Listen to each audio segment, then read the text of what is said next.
A night with very little sleep, awake at 4 a.m, up at 5:30. The Cumbrian Coastal Express is due to run today.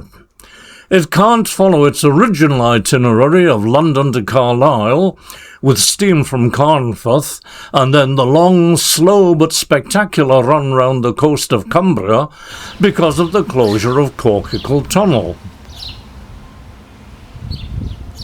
When will the tunnel reopen?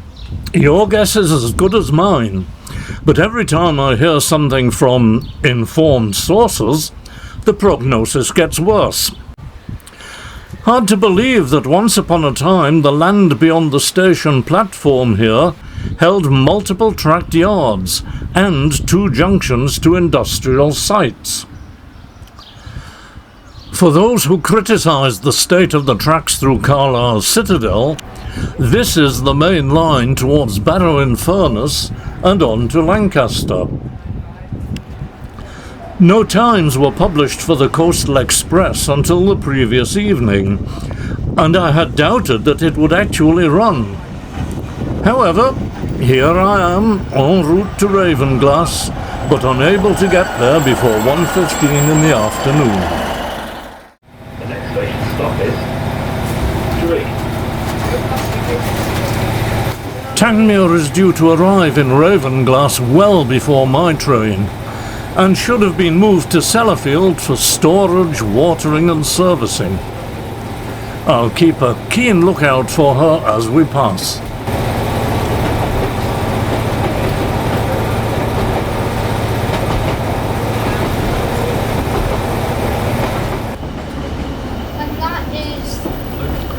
We pause at Sellafield signal box for the driver to hand over the token for the single line section we're leaving.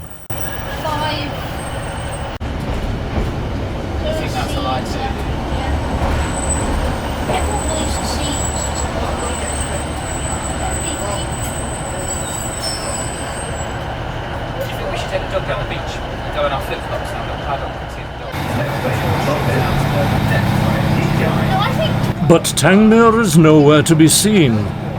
She has arrived late, and it looks as though we'll pass her between here and Ravenglass.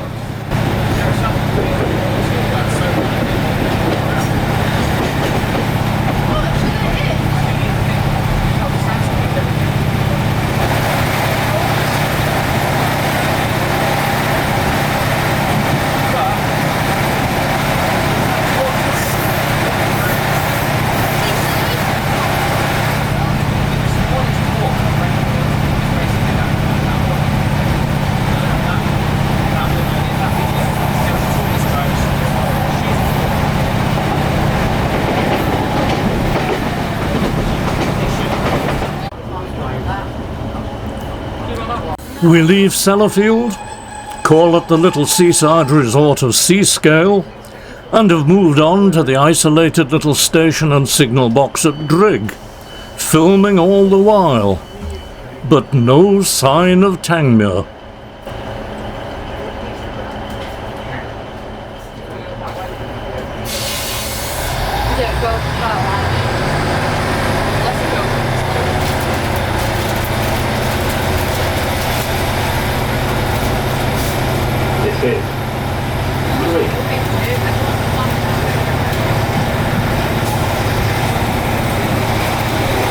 The level crossing gates here are manually operated by the signalman, not uncommon along this route.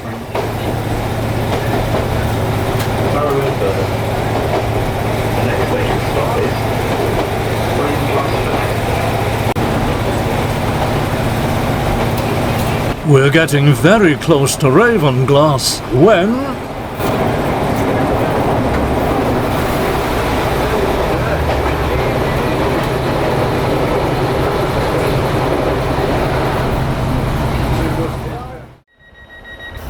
So to the home of Britain's first narrow-gauge public railway, carrying passengers from 1864.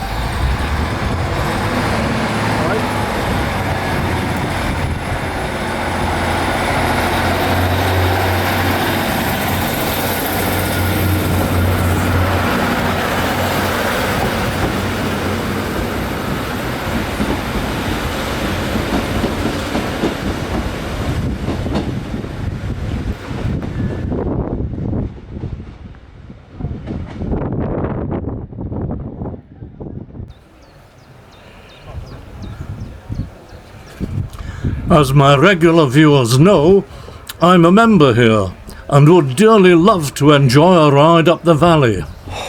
However, that's not possible if I want to film Tangmere's departure, so I must bite the bullet.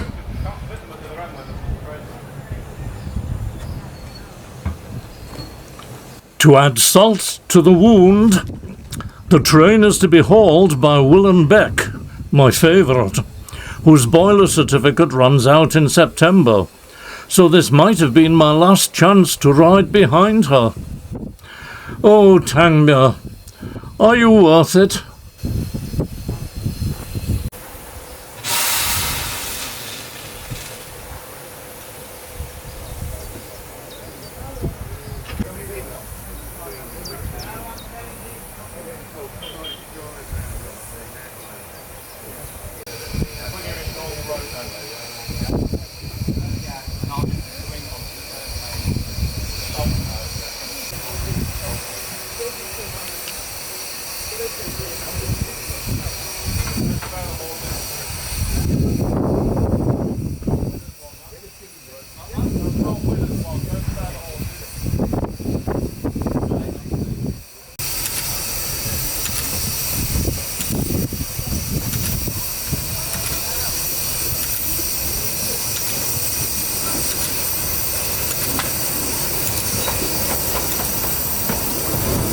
Rivermite arrives with the 12:50 from Dalegarth, presumably running late.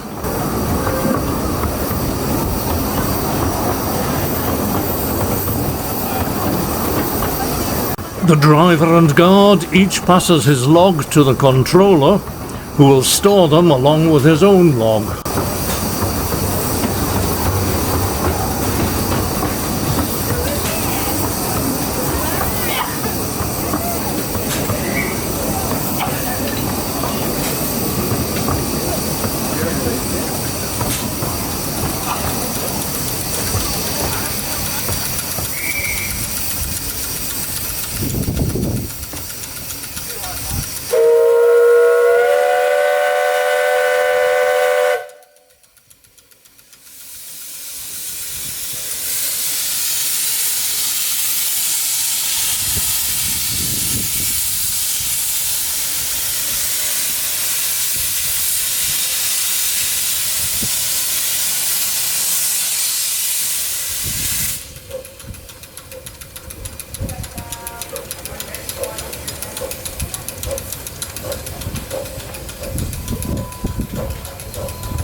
A healthy crowd, but then Tangmere will have contributed considerably.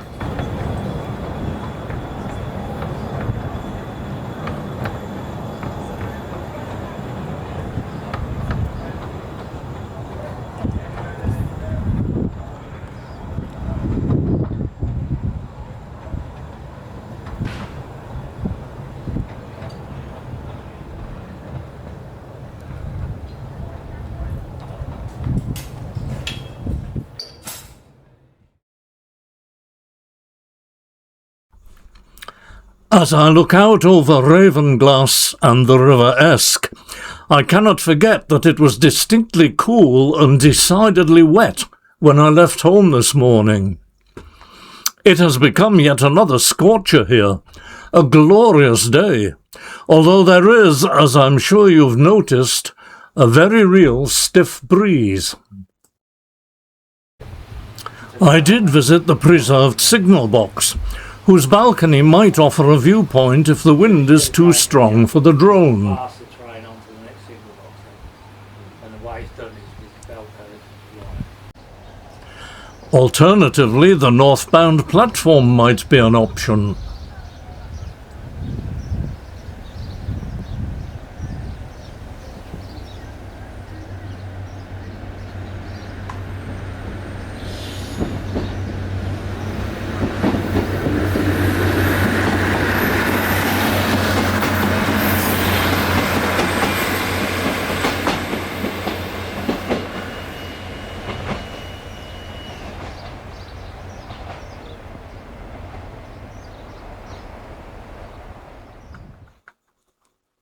However, the wind doesn't seem to be causing any problems, so let's go for it.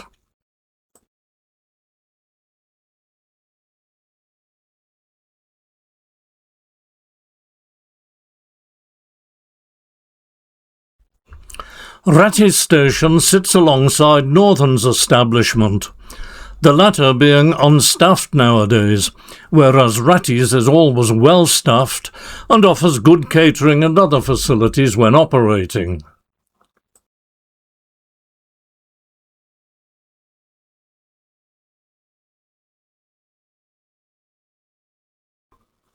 The 2 Pullman coaches are available as holiday lets.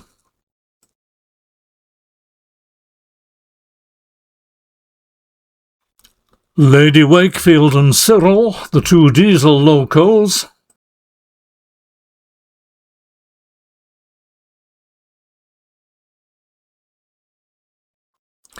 and a glimpse at what Tangmere's passengers have come to see, the superb scenery of the English Lake District.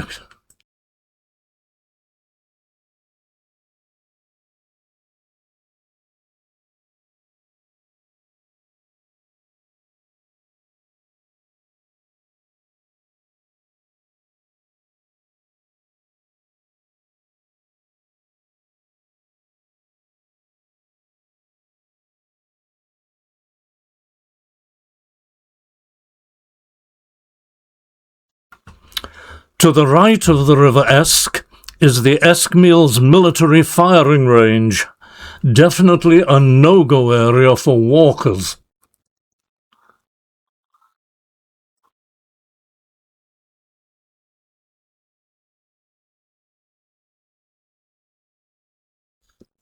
This confluence of the 3 rivers, Urt, Might and Esk, was an important port in Roman times.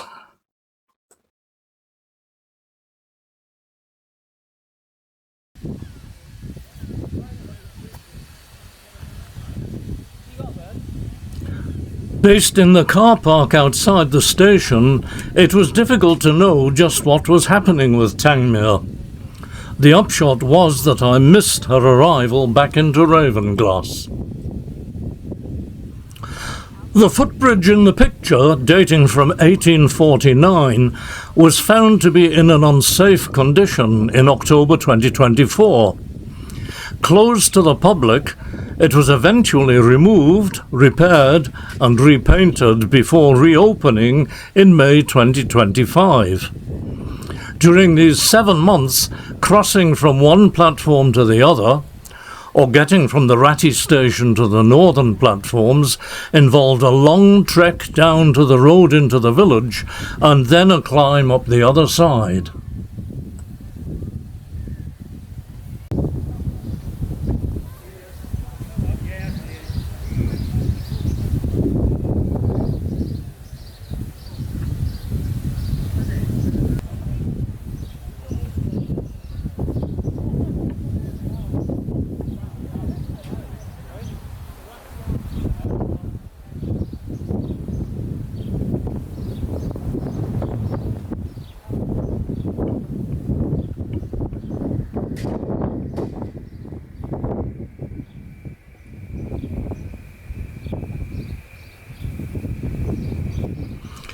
As the charter passengers return to their train, it becomes apparent that at least 4 of the carriages are beyond the end of the platform. I wait for Tangmere to move forward to accommodate these coaches, but it doesn't happen.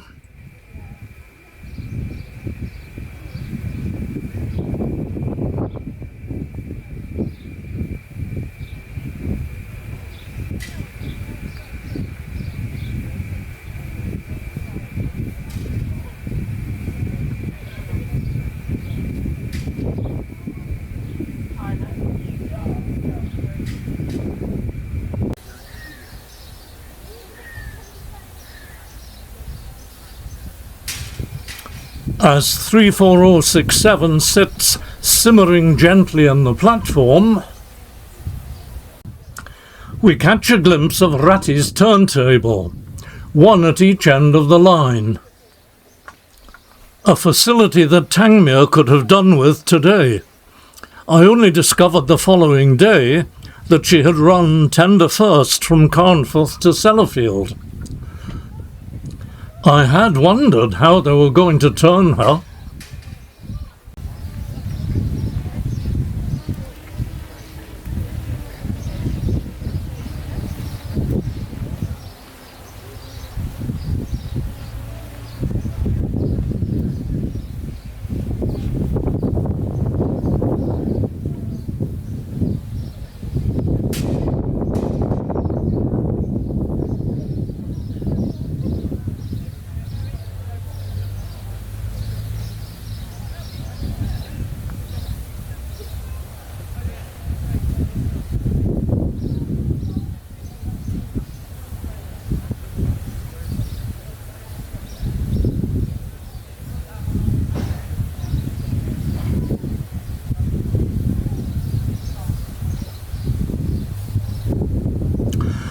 Two railways almost side by side. Northern running on 4-foot 8.5-inch standard gauge, Ratty on 15-inch track. The Whitehaven and Furness Junction Railway, designed to complete the railway route around the coast of Cumberland, was opened in part in 1850 and completed in 1857. This coastal route had been envisaged by George Stephenson as the main line to Glasgow, as he considered Shap to be quite impossible.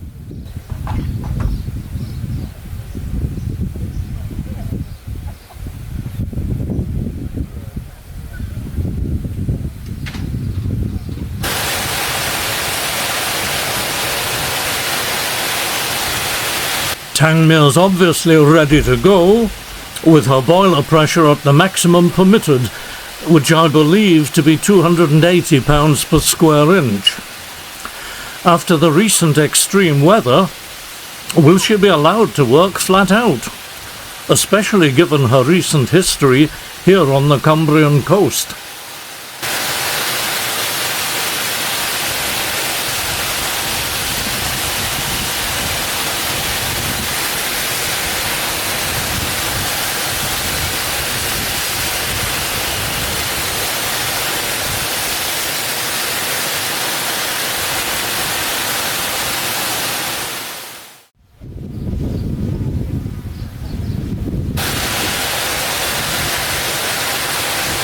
A hasty battery change for the drone. Departure can't be far away.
The old station buildings are now the Ratty Arms, an excellent pub owned and managed by Lal Ratty.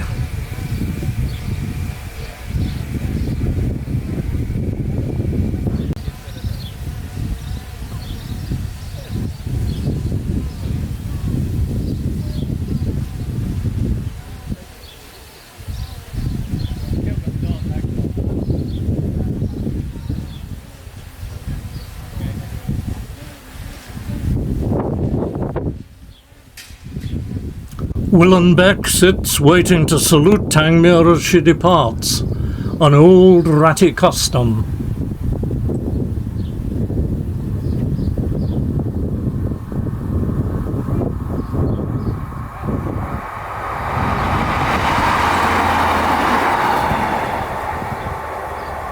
Yet another northern cancellation. A driver but no guard.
Tangmere crosses the River Esk and heads off on the long trip home.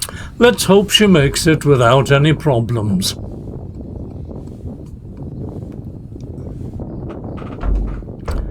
It's been a long, hot, tiring day, and I'm seriously dehydrated, so I'm looking forward to a leisurely session in the Ratty Arms, catching up with some of my old friends before heading for the evening train back to Carlisle and on to Dumfries.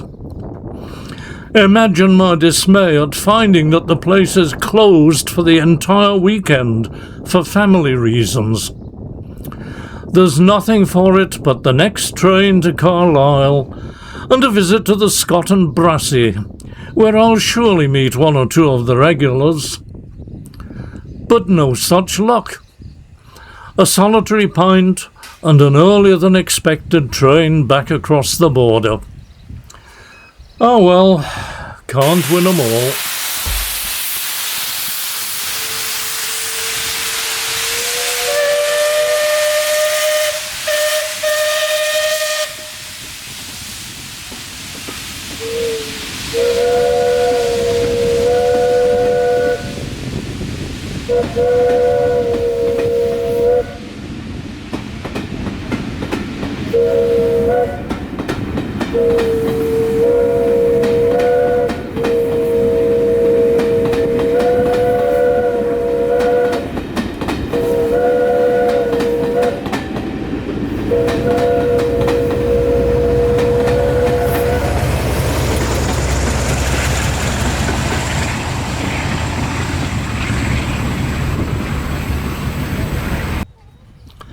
A last look at the little community of Ravenglass and its glorious surroundings.